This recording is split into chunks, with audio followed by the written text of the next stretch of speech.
Sagantaa keenya kaleessaan waa'ee sirna barreeffamaa haaraa kuullee fi teeknooloojii, injiinara sooftiweerii fi qorataa hubannoo namtolchee AI Kaabilaa Hayilee Sobbooqaa isinii dhiyeessinee turre. Har'atti immoo qubeen afaan Oromoo amma jiru teeknooloojii keessaa ga'ee qabuu fi sirni barreeffamaa kun gama teeknooloojii fi AI'n qabu yaada ogeessa kanaa akka ittaanutti dhiyeessina. Qubeen amma itti fayyadamaa jirru yookaan qubee afaan Oromoo akkasumas immoo Laatiiniin bu'aa or advaanteejii inni qabu haala salphaa ta'een moodeelota artificial intelligence train gochuu barsiisuu akkasumas immoo moodeelota haaraa ofii keenyaaf iyyuu hojjennoo ta'e moodeeloti qubee Laatiinii irratti hundaa'anii hojjetaman baay'eetu jira waan ta'eef isaaniin keessa gashanii afaan Oromoo gara teeknooloojiitti dabarsuu yookaan immoo teeknooloojii keessatti bal'inaan akka irratti hojjetamu gochuu irratti in salphisa. Sababni isaa parsantii 70 ol large language models kan jennuun kana jechuun generative AI keessaa gosa tokko kan ta'e kan akka ChatGPT maal kun parsantii 70 ol qubeewwan Laatiinii irratti afaanota jiran irratti waan hojjetamaniif afaan Oromoos gaafa gara teeknooloojii kanaatti galchuu irratti hojjetamu teeknooloojii dura jiru fayyadamameetu teeknooloojii sana fooyyessuudhaan yookaan wanta amma lafarra jiru kana fooyyessuudhaan akka gara sanatti gashan gochuudha. Kan biraan immoo already siistama amma jiru kanarratti haaluma salphaadhaan afaanota kaanii wajjiniin otoo walitti hin bu'iin kan qofaa keenya addatti hojjechuu ta'uu qabaatiin haaluma salphaan akka keessa gallu godha. Gama biraadhaan community accessibility kan jennu jirra. Namooti riisarchii hojjetan yeroo baay'ee gaafa waan haaraa ofiidhaa kalaqan namoota hojii isa fakkaatu yookaan immoo riisarchii isa fakkaatu hojjetan ilaalanii isaan irraatiis muuxannoo fudhatanii akka hojjetan taasisa.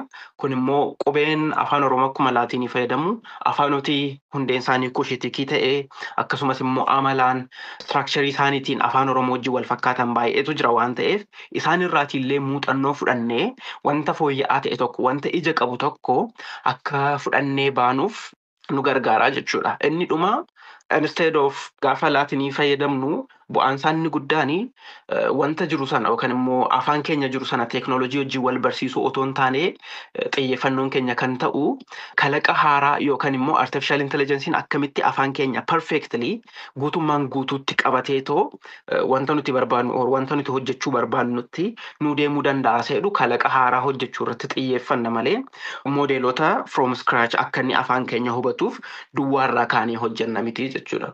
Qorataan AI Kaabilaan dabaluudhaan gara fuulduraatti dhimmoonni falmisiisoon akkasii gaafa ka'an akkamittiin adeemamuu qabaa kan jedhu irrattis kana nutti himeera.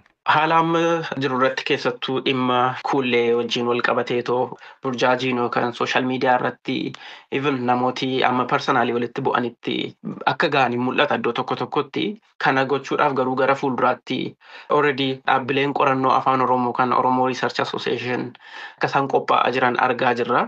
Garuutii gara fuulduraatti amaleeffatamuu kan qabu dhimmoota afaanii, dhimmoota aadaa akkasumas eenyummaa uummataa wajjin wal qabatan kana instead of qorannoonsaa uummata irratti gadi bu'eema hojjetamee bu'aansaa akka tasaa gadi ba'uurraa konfiraansota garaagaraa qopheessuun otoo danda'ame amma biyyoota guddatan keessatti kan arginu qorannoowwan erga hojjetamanii booddee konfiraansiiwwan garaagaraatu qophaa'a. Fakkeenyaaf akka Oromiyaatti waldaa qorannoo afaan Oromoo konfiraansii garaagaraa qopheessuu danda'a ta'uu danda'a or asooseeshiniin biraas qopheessuu danda'a.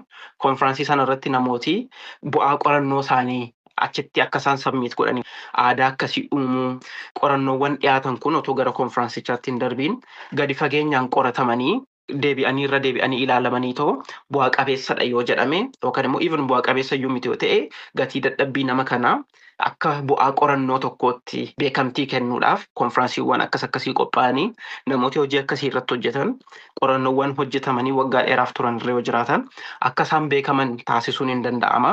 Gama biraadhaan immoo akkuma sabaatti akka uummataatti aadaa yaada nama tokkoo miirarraatii bilisa taanee ibsuu yookaan immoo miirarraatii bilisa taanee yaada nama tokkoo jajjabeessus ta'ee kuffisuu irratti aadaa akkasii otoo qabaannee baay'ee gaariidha. Aadaa akkasii hin qabnu taanaan namooti hojiiwwan haaraa gaafa hojjetanii dhufan wanti sun hojiirra haa oolusi hojiirra oolus haa baatu gaafa jajjabeeffamanii garuu loojikaal kallattii ta'eetiin kun sirriidha sirrii miti jedhamanii gaafa kuffifamanii gaafa yaadi sun kufu yookaan fudhatama argatu dhaloonni booddeerra dhufu kalaqaa hojjechuu irratti qorannoowwan garaagaraa dhimma afaanii dhimma teeknooloojii irratti hojjechuu irratti jajjabaachaa deema. Gabaa yookiin immoo ba'aa giddu galeessaa keessa hojjetan kitaaba barreessanii maxxansanii kan jedhu dhaga'uun guddoo kan baratame miti.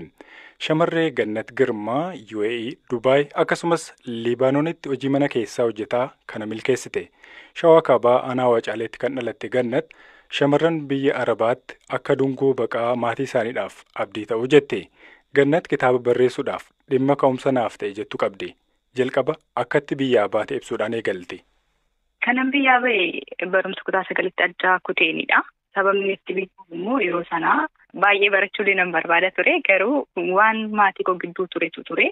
Obboleettii koo baay'ee dhukkuba ture. Sababoota sanaan barumsa kootti fufuu hin dandeenye. Tariitii karaa kana isheellee gargaaruu hin danda'a. Ofii kootiifis immoo waan tokko godhadhee biyyatti deebi'ee barumsa koollee barachaa hojjechuu hin danda'a jedheeni ture kanan biyyaa bahe. Kanan biyyaa bahe bara 2009 ji'a 9ffaa keessadha. Ja'amsaa keessa biyya Beerut Libaanosidha.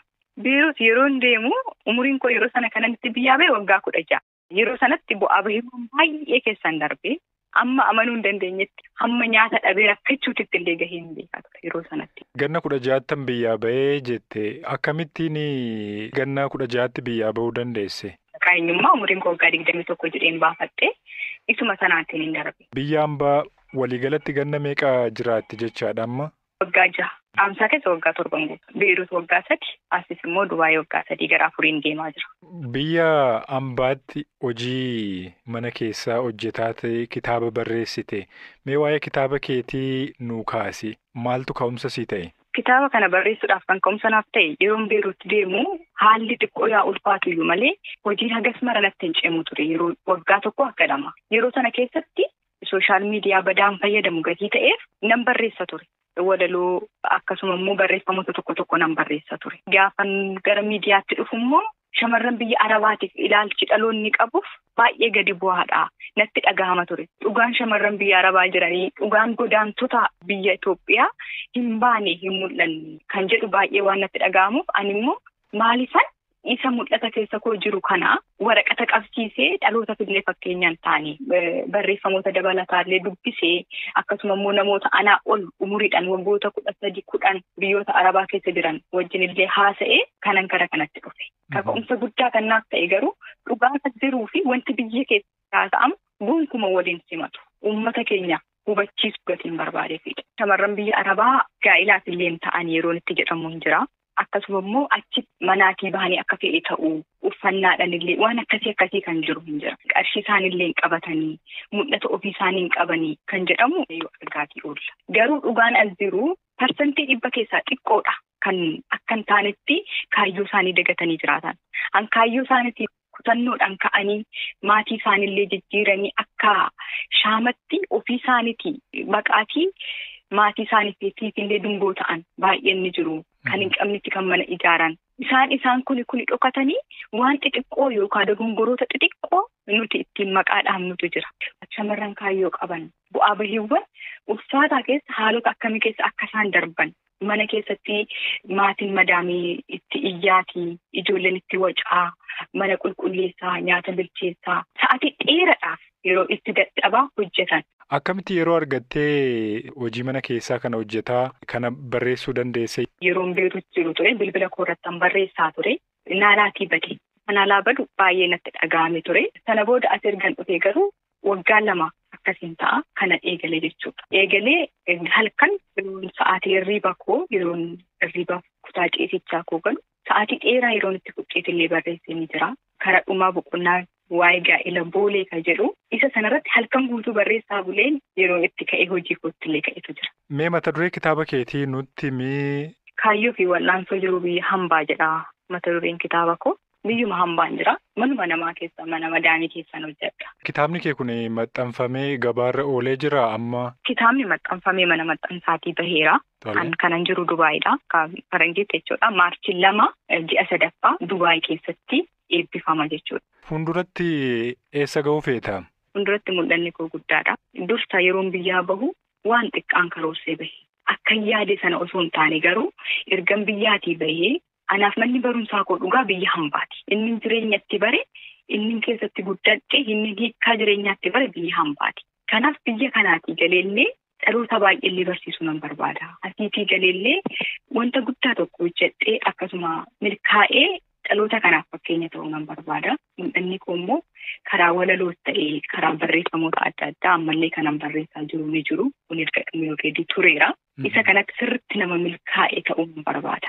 Ayyee abjuu keetti immoo milkaa'e. Amiin. Carraa kanaaf kennuu keessaniif baay'ee galatoomaa. Dandeettiin waa yaadachuu koo rakkoo hin qabu. Kana kan dubbatan pirezidaantii Ameerikaa Joo Baayiden. Baayiden bu'aa qorannoo ragaalee mootummaa icciitiidhaan qabamuu malan akka ta'utti hin qabanne akkasumas jireenya isaanii keessatti ta'iiwwan ijoo yaadachaa hin jiranii jedhuuf deebii gaariidhaan guutame kennan. Eeliyaas Hordofaa dabalee isinitti hima. Qondaalli damee haqaa biyyattii qorannoo kana dursan Roobert Her Baayiden odeeffannoolee icciitii waraanaa fi imaammata alaa Afgaanistaaniin wal qabatan akka hin taanetti qabatan jedhan. Gabaasni qorannoo kanaa fuula 345 qabachuun dhiyaatee fi kamisa ganama ifa godhame dandeettiin waa yaadachuu pireezidaantichaa sadarkaa olaanaan kan daanga'edha jedha.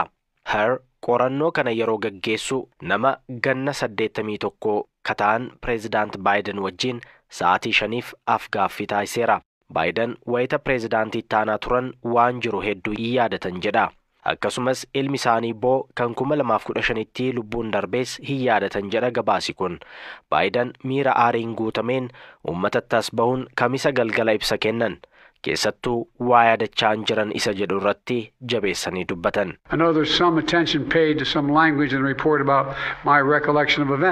Dhimma ani dhimmoota darban yaadachuu fi dhabuu koorraa gabaasni bahee xiyyeeffannoo argateera. Ilmi koo yoom akka du'e illee hin yaadatu waan jedhullee keessa jira. Akkamiin na tuffannaan kana kaasa. Gaaffii kana yoon gaafatamu waan hin jedhe kuni dhimma isaanii miti. Eenyullee mucaan koo yoom akka du'e akka na yaadachiisuun fedhu.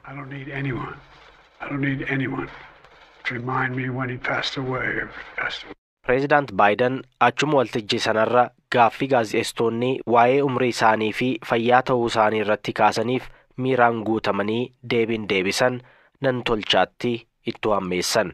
Gaggeessaa biyya Masrii Abdul Fattah al-Siisii pireezidaantii Meeksikoo jechuun ibsan.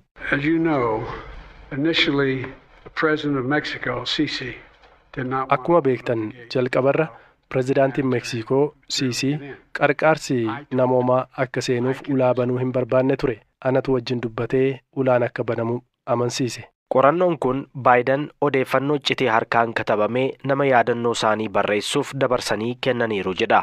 Pireezidaantichi garuu kunis dhugaa miti jedhan ibsa kennan keessatti. Qondaalli muummee haqaa kun pireezidaanticha odeeffannoo iccitii